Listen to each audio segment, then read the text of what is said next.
menyebabkan literasi menjadi persoalan masyarakat pada umumnya ya, terutama ibu-ibu gitu ya. Kenapa? Kenapa ibu-ibu itu harus banyak baca? Karena kreativitas inilah yang harus dikembangkan oleh para perempuan kepala keluarga. Kreativitas seperti apakah yang kira-kira bisa dilakukan?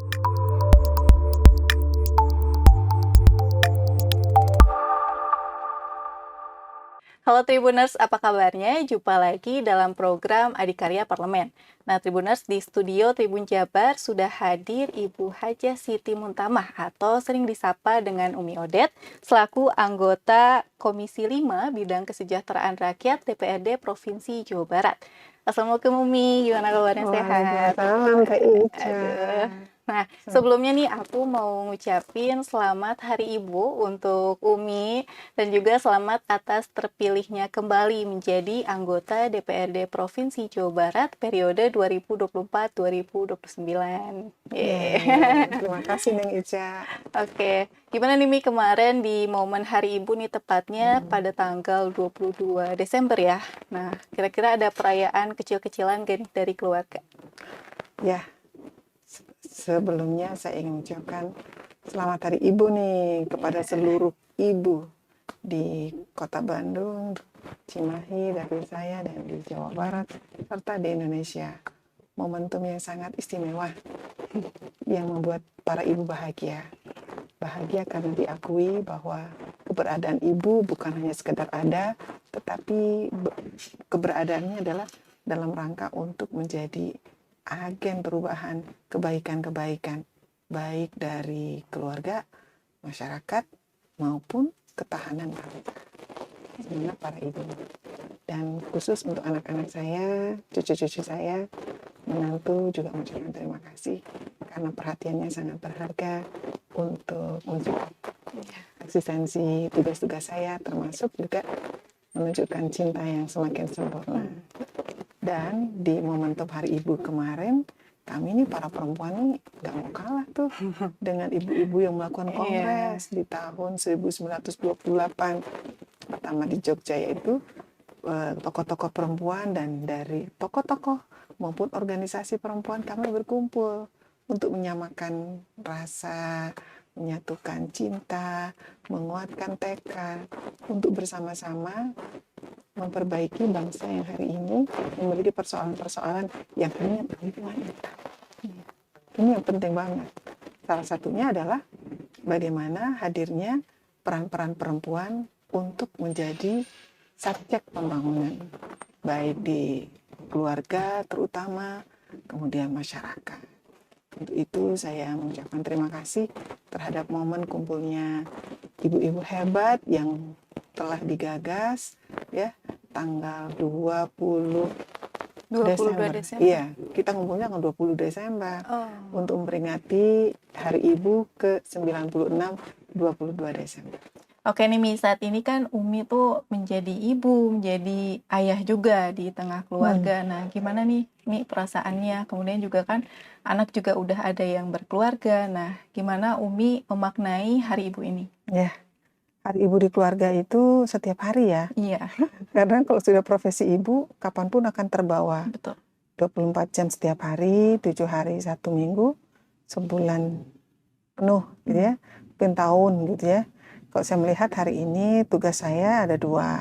Saya sebagai seorang ibu, sebagai seorang ayah, memang tidak mudah, tapi saya yakin Allah tidak akan meninggalkan saya.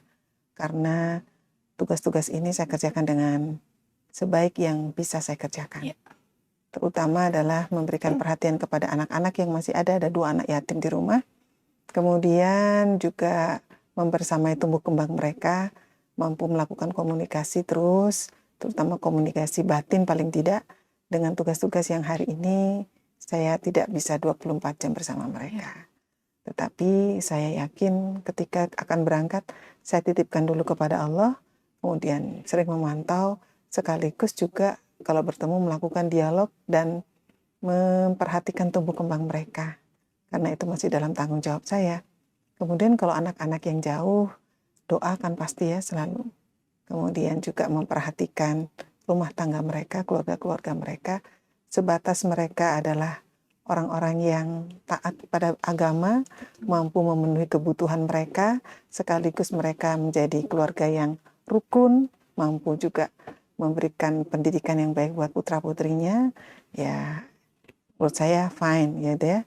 Kecuali kalau mereka kadang-kadang konsultasi, dan memang ada anak-anak yang perlu diingetin gitu ya, misalnya yang hamil tuh, ayo cepat diperiksain gitu ya, kan minimal sebulan sekali gitu, mungkin karena kadang-kadang kesibukan yang sangat besar, sepertinya emaknya yang harus repot gitu ya.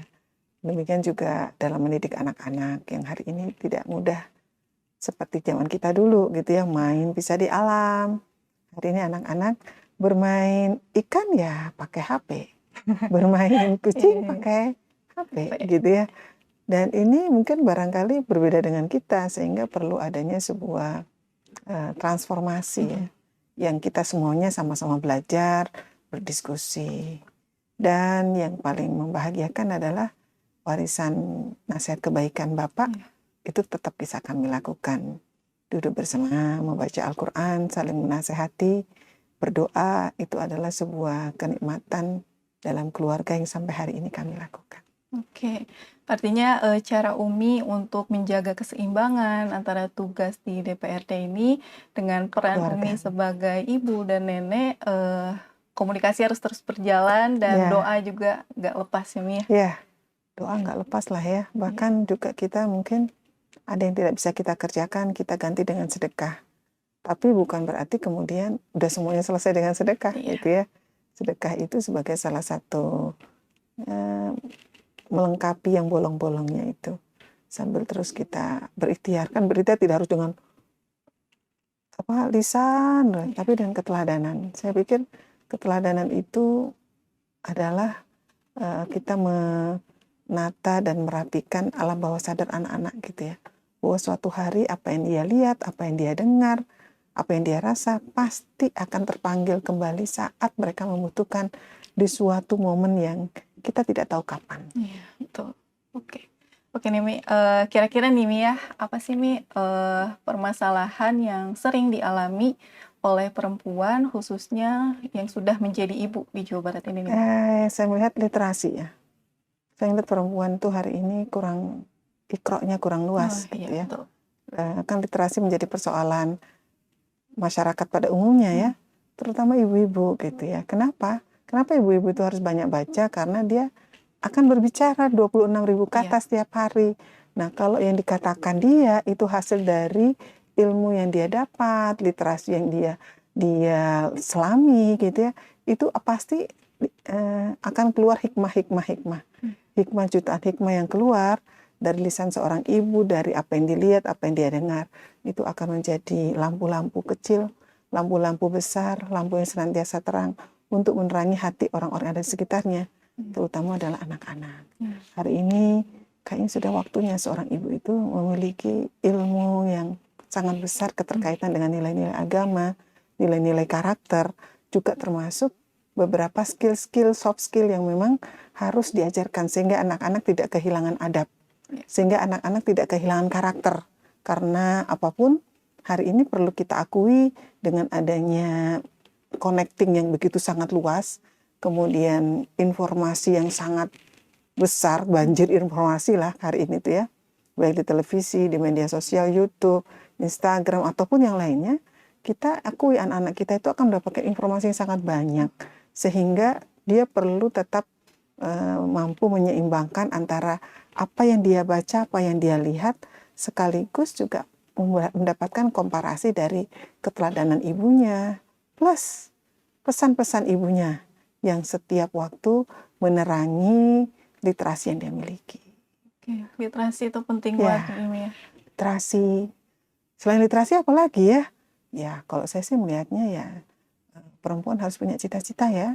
Kalau nggak punya cita-cita nggak enak deh. Ada pagunya gitu. Oh ya, kalau anak saya usia sekian, gimana? Kalau anak saya sekian gimana? Kalau saya menikah sudah 10 tahun, 15 tahun. Kalau usia saya 20 tahun, 30 tahun, 50 tahun, 60 tahun, adalah pagunya. Kenapa? Karena kalau kita memiliki pakem-pakem atau makom-makom itu kita akan mengejar gitu. Ketertinggalan 5 tahun yang lalu jangan terulang lagi gitu ya, dan seterusnya. Karena dunia ini adalah kompetisi. Apapun zamannya hari ini, kita berada pada kompetisi yang real. Bukan kompetisi dari bab finansial atau misalnya kedudukan, bukan. Tapi kompetisi kemampuan kita mengeksplorasi yang kita miliki, kita ingin menjadi hamba Tuhan yang paling sempurna. Dan ketika berperan sebagai istri ibu, pengennya ya istri dan ibu yang sukses dong gitu. Dan anggota masyarakat bukan yang pasif dong, yang aktif gitu. Karena apa? Indonesia ini hadir karena cinta banyak orang, yaitu cinta para pejuang-pejuang. Nah, kita ini penerus pejuang itu. Untuk itu aktivitas perempuan sebagai agen perubahan harus kita lakukan. Kenapa? Jumlah perempuan itu 50%. Jadi kebayang kalau 50% ini aktif semua. Wow, keren deh pokoknya. Seperti pesawat kalau terbang itu kan tidak dengan satu sayap, tapi 2 sayap. Ya, saya pikir 2 sayap ini harus saling melengkapi antara laki-laki dan perempuan. Peran-peran terbaik di tengah-tengah masyarakat, pembangunan yang dibutuhkan, kalau perempuan itu ada, pasti akan lebih sempurna dan lebih istimewa. Iya, betul. Nah, untuk single parents nih, Mi, khususnya untuk ibu yang belum memiliki penghasilan yang tetap atau sering merasa putus asa, nah apa nih, Mi, yang ingin Umi sampaikan kepada mereka? Ya, saya inginnya sih sebenarnya rezeki itu sudah diatur sama Allah. Pertama ya, lakukan hubungan yang baik lah sama Allah. Nego lah ya sama Allah. Ya Allah, saya ingin mendapatkan penghasilan yang halal. Itu satu. Yang kedua, penghasilan halal itu nggak ujuk-ujuk datang gitu ya. Ini perlu ada sebuah wasilah yang harus dimiliki. Salah satunya adalah karena skill yang dimiliki oleh perempuan untuk kemandirian ini penting. Kalau hari ini kita lihat, kita tinggal di kota Bandung nih. Udah kota Bandung itu apa sih? Kota yang tidak memiliki sumber daya alam. Jadi tani nggak ada ya. Kemudian nelayan nggak ada ya. Kemudian tukang kayu hutan nggak ada kan. Yang ada apa? Kreativitas. Maka kreativitas inilah yang harus dikembangkan oleh para perempuan kepala keluarga. Kreativitas seperti apakah yang kira-kira bisa dilakukan? Banyak, saya pikir. Hari ini kota Bandung sedang mendorong usaha-usaha kreatif yang dibangun, mulai dari ada kuliner, ada fashion, ada jasa, juga termasuk mungkin hal-hal yang tidak pernah terpikirkan. Menjadi kreator konten, itu kan juga hari ini menjadi salah satu ekonomi kreatif gitu. Misal, menceritakan tentang pernak-pernik, ini tetap saja yang positif ya. Konten kreatornya yang positif, yang membuat orang itu terinspirasi, kemudian bukan hanya menduplikasi, tetapi dijadikan prinsip dalam kehidupan. Nah, ini yang penting kata saya sebutkan bahwa perempuan perlu literasi itu. Saya melihat seorang ibu, dia hanya ngomong bahasa Sunda saja dengan anaknya ya, tapi dibuat sedemikian rupa bahasa Sunda dia dengan anaknya ini komunikatif dan bisa menjawab pertanyaan-pertanyaan yang ada di pelajaran-pelajaran SD. Itu juga sudah bisa. Terus kemudian ada seorang ibu yang memang hanya menceritakan tentang bagaimana dia masak setiap hari yang selalu berubah-ubah gitu ya. Dari yang biasa dilakukan sampai hal-hal yang sulit, dan kemudian disampaikan bagaimana keluarga itu mengapresiasi. Itu terus ke situ ya. Nah, saya lihat itu juga bisa jadi konten kreator. Kemudian juga banyaklah saya quotes-quotes tentang parenting, kisi-kisi ya, kisi-kisi pernak-pernik menjadi seorang istri yang LDR-an, macam-macam deh ya, kreator tuh ya. Dan ini bisa dikembangkan sedemikian rupa sampai mengajak kepada salah satu perempuan untuk terus meningkatkan literasinya, meningkatkan soft skill-nya, meningkatkan skill-nya, dan berani. Kita tetap membutuhkan perempuan yang berani, ya. Dan perempuan itu pemberani loh. Buktinya itu ketika habis melahirkan, dia ingin melahirkan lagi. Ketagihan. Bahkan sekarang kan kita sama-sama tahu, semua dunia kan dibuka ya. Jadi presenter bisa perempuan, jadi podcaster perempuan gitu ya. Saya pikir perempuan hari ini dengan segala bentuk potensinya bisa dimanfaatkan sedemikian rupa. Asalkan ada kemauan. Ada kemauan, ada jalan, ya kan gitu ya. Nah, jalannya ini salah satunya adalah silaturahim. connecting yang semakin luas ini adalah jalan silaturahim pembuka rezeki. Untuk itu para perempuan jangan pernah takut, tetap saja tegak lurus, taat kepada Allah Subhanahu wa taala, terus berusaha dan melakukan koneksi yang baik. Saya sangat yakin bahwa ternyata kita bisa menemukan potensi-potensi yang tersembunyi dalam diri kita, tereksplor dan bisa menghasilkan rezeki. Iya. Berarti dengan hal kecil menjadi konten kreator juga bisa menghasilkan rezeki yang mengalir ya, Mi? Iya. Ada orang cuma bisa buat video aja ternyata juga Iya. bisa menjadi Orang apa yang ya? hebat. Hebat gitu ya. Bukan isinya aja, dia juga bisa menjadi. Kan sekarang bisnis transformasi digital itu sangat luas ya. Sampai ya ada orang yang senang membuat akun tentang branding dia menjadi seorang perempuan. Iya. Ada kalau dia ada di organisasi bisa ya banyak lah. Kalau saya ngelihat, saya nggak ingin cerita macam-macam lah ya. Nggak harus yang pencitraan juga, nggak usah gitu ya. Kenyataan aja diceritakan. Ternyata Masya Allah. Terus kemudian reseller juga bisa dilakukan ya. Saya juga melihat seseorang mendapatkan omset miliaran dari kegiatan media sosialnya. Saya pernah datang ke Jogja, anak usia kelas 11 ya, kelas 2 SMK. Dia bisa menjual hasil bumi desanya 1 bulan itu sampai di angka 100 sampai 150 juta. Sehingga ya itu kan nyenengin tetangga-tetangganya ya. Baru kelas 2 bagaimana dia memanage, kapan ini panen, memprediksi panen, dia sudah mencarikan. Nah, anak saya yang pertama si Pak itu dia punya teras kecil gitu. Dia jualan kan di Indramayu ya. Jualan mangga itu 1 minggu itu lebih dari 1 sampai 2 ton. Itu kan keren, 1 hari itu bisa 3 kintal gitu ya. Bisa kebayang ya, 3 kali 7 2,5 ton gitu ya. Jangan dilihat untungnya, ada untung mah ngambil sedikit aja, tapi yang penting gulungannya yang besar. Dia hanya cerita-cerita aja di Instagram nih, sekarang ada yang seger-seger, siapa yang mau? Udah banyak yang saya 5 kilo, saya 2 kilo, saya 3 kilo, saya di packing, nanti ada yang make up. Pick up-nya datang 1 hari itu 2 sampai 3 kali kadang. Pagi ada yang siang, ada yang sore datangnya tuh untuk ngangkut gitu ya. 3 hari kemudian sudah nyampe. Memang masih mentah-mentah, tapi kalau sudah nyampe kan matang gitu ya. Jadi kreativitas hari ini jangan berpikir yang duduk harus membuat surat lamaran ya. Kemudian duduk di belakang meja ya enggak lah. Bisa dari kita sendiri. Bahkan sekarang kita sama-sama tahu ya. Membuat berita yang positif aja di tengah-tengah sekitar kita yang kemudian jadi inspirasi bisa menjadi kreativitas kita. Oke, Mi, apakah akan ada nih Mi program keterampilan bagi ibu-ibu yang tangguh nih? Ada. Saya pikir program itu selalu ada ya. Namanya pelatihan pemberdayaan perempuan ya. Kan ada di Perda ya. Perda di Jawa Barat itu ada Perda khusus untuk pemberdayaan dan pelindungan perempuan. Ini lebih banyak ditujukan bagaimana perempuan ini adalah sebagai salah satu kelompok rentan. Karena biasa ya perempuan itu, kan kalau di keluarga itu kepala keluarga laki-laki. Perempuan itu lebih bukan bertugas juga memimpin rumah suaminya. Mulai dari nata, membuat suasana jadi pink, jadi biru, jadi rame, jadi kayak gitu ya. Itu perempuan, karena perempuan itu sejuta cinta. Dan perempuan itu soft skill-nya banyak gitu ya. Jadi saya lihat kemampuan perempuan yang super kreatif, detailing, terus mampu memanage secara baik, ini kalau dimanfaatkan juga sangat baik gitu ya. Nah, salah satunya dari Perda itu selain memberikan pelindungan juga termasuk memastikan perempuan-perempuan ini memiliki memiliki skill ya, terutama dalam mendapatkan rezeki dalam tanda petik gitu ya.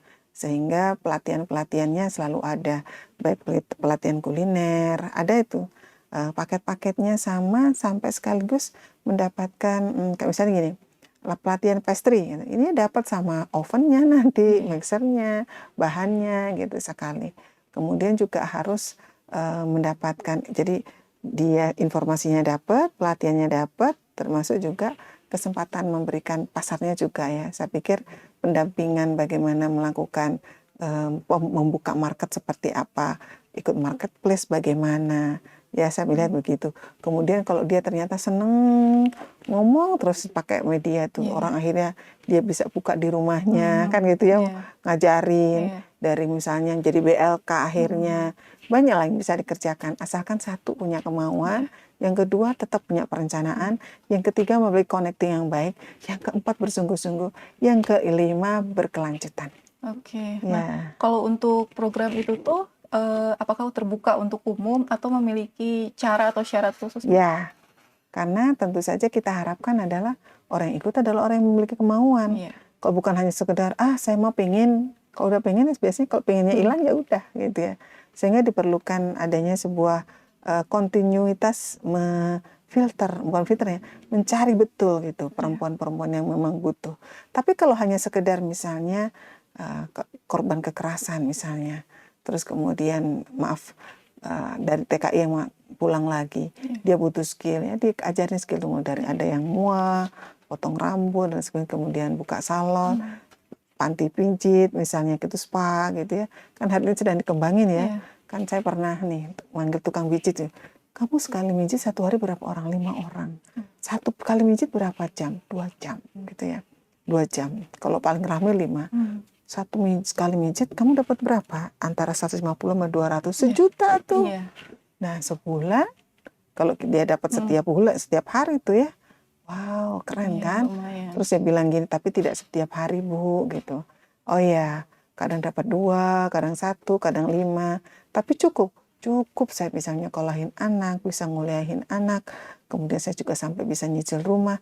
Kan artinya ada ya, yang penting ada kemauan. Karena kalau rezeki itu kita mau, Allah pasti kasih gitu ya. Yang penting harus mau dulu. Bahkan kalau perlu ditulis lah, saya pengen berpenghasilan berapa gitu ya. Nego lah sama Allah, dan Allah tuh pasti ngasih gitu. Kalau ada kemauan pasti ada jalan. Ada jalan insya Allah. Dan di antara kita, orang Indonesia itu sangat kuat ya kasih sayangnya, sehingga ingin memudahkan, ingin mengantarkan. Apalagi pemerintah kan tugasnya salah satunya adalah memberikan pelayanan, memberikan pemberdayaan, sekaligus mengamankan dan hadirnya gitu ya, akses gitu ya, kemajuan buat masyarakat. Ini saya pikir hari ini kita lakukan itu semuanya. Oke, nah Mi, saat ini tuh kan lagi lumayan banyak banget nih berita tentang kekerasan kepada perempuan atau seorang ibu. Baik itu kekerasan kriminal atau kekerasan lainnya. Nah, bagaimana nih Mi dengan kekerasan perempuan atau ibu di Jawa Barat? Apakah ada angka yang menunjukkan kenaikan? Ya, kalau kekerasan memang naik, perceraian naik. Kalau perceraian itu naik berarti ada kekerasan di dalamnya. Tapi menarik bahwa ternyata yang bercerai itu 53%-nya perempuan yang minta cerai. Oh iya? 53%. Iya, karena salah satu pilar keluarga itu tetap ada, itu salah satunya adalah kepala keluarga yang berpenghasilan.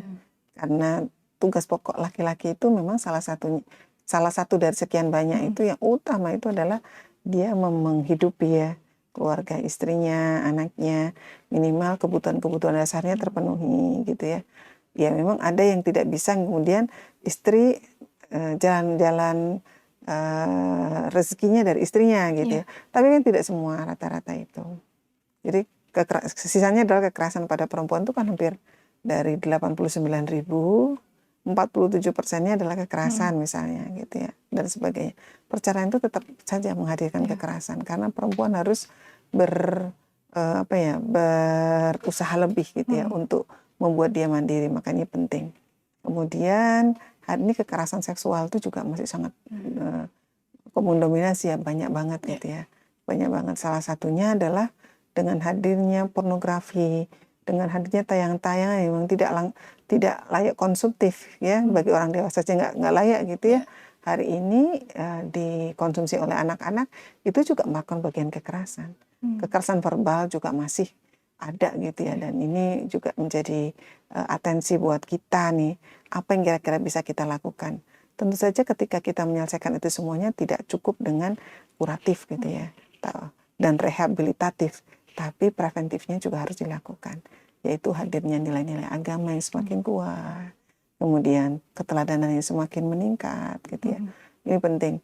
Atau kalau tidak, hari ini pemerintah sedang mengembangkan sosialisasi tentang 2P, pelopor dan pelapor. Ya, ini saya pikir penting. Pelopor artinya kita hadirkan lilin-lilin yang banyak di tengah-tengah masyarakat dengan bentuk keteladanan, jadi seorang perempuan, perempuan yang santun, perempuan yang bersih, perempuan yang berakhlak, pokoknya perempuan ya. Kenapa perempuan? Kalau Umi kok perempuan semua? Iya, perempuan itu tiang negara. Kalau perempuannya baik, baik semua itu. Soalnya udah mengatakan begitu, jadi kita harus mengusahakan begitu. Memang laki-lakinya sih, ya laki-laki itu, ya karena laki-laki itu dulu dilahirkan oleh perempuan.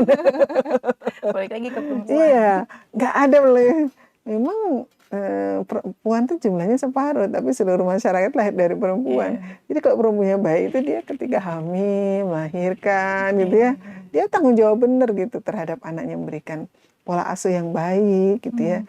Mulai dari ucapan terima kasih aja dan minta maaf saja. Dan dia kalau pakai sesuatu yang bukan barangnya dia bilang aja ya. Itu penting banget gitu ya. Kemudian dia awareness gitu ya. Ngeliat orang lain repot itu nggak usah, hai tolong, weh, hei. Itu saja sudah luar biasa. Dan itu diajari perempuan yang responsif, yang peduli, yang penuh cinta dan kasih sayang. Saya pikir ya, emang perempuan itu unik ya. Dia harus perlu ada dalam kehidupan ini supaya dunia ini lebih berwarna.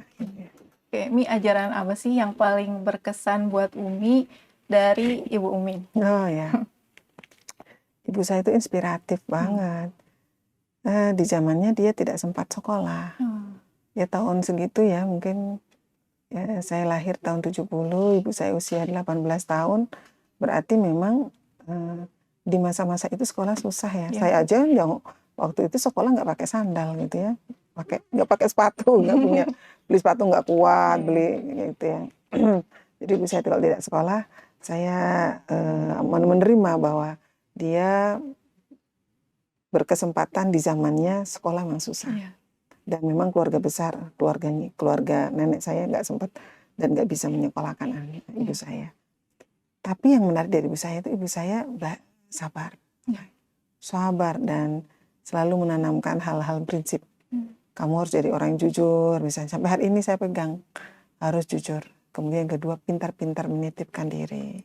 Nah itu saya pikir, pintar menitipkan diri itu tidak, ya kita kalau pintar menitipkan diri ya harus, gimana orang itu sayang sama kita gitu ya. Ya kalau kita ingin dibalas sayang, sayang dulu dong gitu ya. Jangan menuntut orang lain tuh menyayangi kita, tapi kita membencinya. Nggak bisa gitu kan ya. Hal jazaul ihsanu ilal ihsan. Sederhana sebenarnya. Pintar-pintar menitipkan diri karena tidak selamanya kamu bersama dengan kami gitu. Kamu akan pasti jauh di negeri orang, bertemu dengan orang lain yang berbeda karakter dan sebagainya. Pintar-pintar aja gimana mereka menyayangi kamu penuh cinta. Itu saja. Termasuk saya juga akhirnya belajar cinta dari ibu saya. Kemudian yang ketiganya, ibu saya itu ulet. Orangnya nggak mau menyerah gitu. Salah satunya meskipun dia tidak sekolah, kamu harus sekolah. Meskipun dulu kita gantian sekolahnya itu. Adik saya bilang tuh, mbakmu mau masuk, kamu juga masuk. SD kan, dari SD lulus mau SMP. Saya dari SMP menuju SMA. Mbakmu aja dulu ya, kamu tahun depan. Adik saya ngalah. Jadi tahun depannya baru adik saya masuk SMP. Saya kelas kayak gitu. Sampai segitunya ibu saya tuh mengatur keuangan keluarga. Hari ini makan apa pasti ya.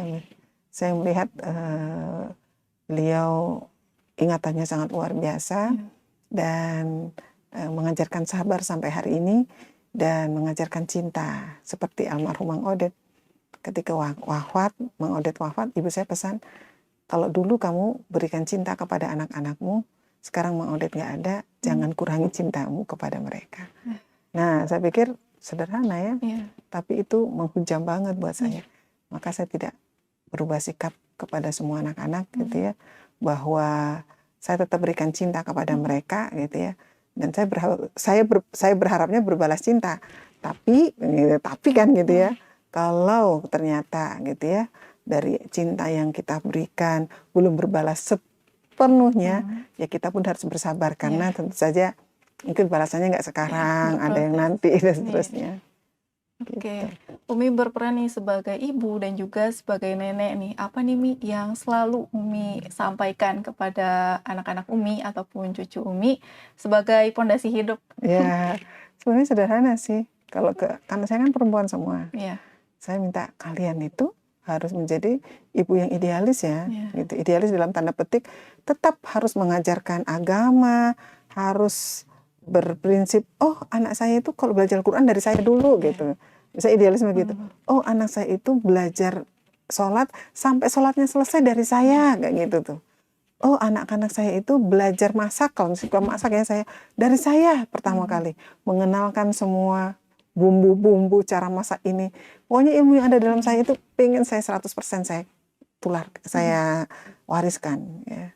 Meskipun kita punya prinsip meneruskan warisan nasihat baik dari almarhum Mang Odet. Satu, menegakkan agama pada diri, pada keluarga, dalam setiap urusan, mau sosial, mau ekonomi, mau politik, termasuk juga dalam hal pekerjaan dan idealisme cita-cita. Yang kedua, jangan tinggalkan sholat. Jadi kalau ini agak cerewet sedikit kalau yang ini tuh. Saya bisa gegerowokan kalau misalnya sudah azan, nggak cepet-cepet gitu. Karena kita sudah nungguin, karena terbiasa kalau sudah azan tuh kita sudah siap gitu. Yang ketiganya adalah Quran, ya karena kami orang Muslim, maka kewajiban kita menjaga Al-Quran gitu ya. Ini pesan Mang Odet, ditambah kalau saya sirah perjalanan dari sejarah baik Nabi, para sahabat itu harus dikuasai. Kemudian yang keempat ya silaturahim, tidak boleh bertengkar gitu di antara. Ya harapannya adalah kita mau bersatu padu ya, meskipun sekarang sudah punya keluarga masing-masing gitu ya, tetap rukun. Jadi sering ngumpul bareng, sholat bareng, baca Quran bareng, doa bareng, saling bertausiah bareng, berbagi hadiah bareng. Itu paling menyenangkan tuh kayak tadi saya dapat hadiah dari cucu-cucu saya. betul. Selamat ulang tahun Nek, selamat hari ibu Nek gitu. Ngasih Ada berapa bunga. nih cucunya? 14. Wow. Mau 14. Banyak banget, ramai banget ya Iya, pasti. ramai pasti. Nenek, nenek, nenek. Dan habis silaturahim itu adalah ya mencintai ibu gitu ya. Ya ini mungkin apa ya dititipin kali ya. Kamu harus sayang nih sama ibu sama Umi gitu. Karena surga itu ada di telapak kaki ibu ya. Jadi ridhonya ibu itu bisa menjadikan jalan kita gampang. Mungkin sulit-sulitnya kita hari ini, sering-sering sakitnya kita, mungkin kita menyakiti hati ibu kita ya kadang-kadang. Udah selesai kan? Oke, terakhir nih Mi, apa nih yang ingin closing statement yang ingin Umi sampaikan untuk para perempuan atau para ibu di luar sana? Ya, saya berharap kepada seluruh perempuan nih, satu, perempuan dititipin cinta dan kasih sayang, pakai cinta dan kasih sayang. Dua, perempuan itu kalau punya kemauan sangat kuat, harus digunakan untuk sebaik-baiknya, untuk literasi, termasuk juga perempuan punya cita-cita, ya tetap bercita-cita dan memberikan inspirasi. Yang keempat, perempuan itu dikenal menjadi sosok makhluk yang kuat di ras bumi ini, tentang kesungguh-sungguhannya, uletnya. Jadilah perempuan yang sungguh-sungguh dan ulet dalam semua hal.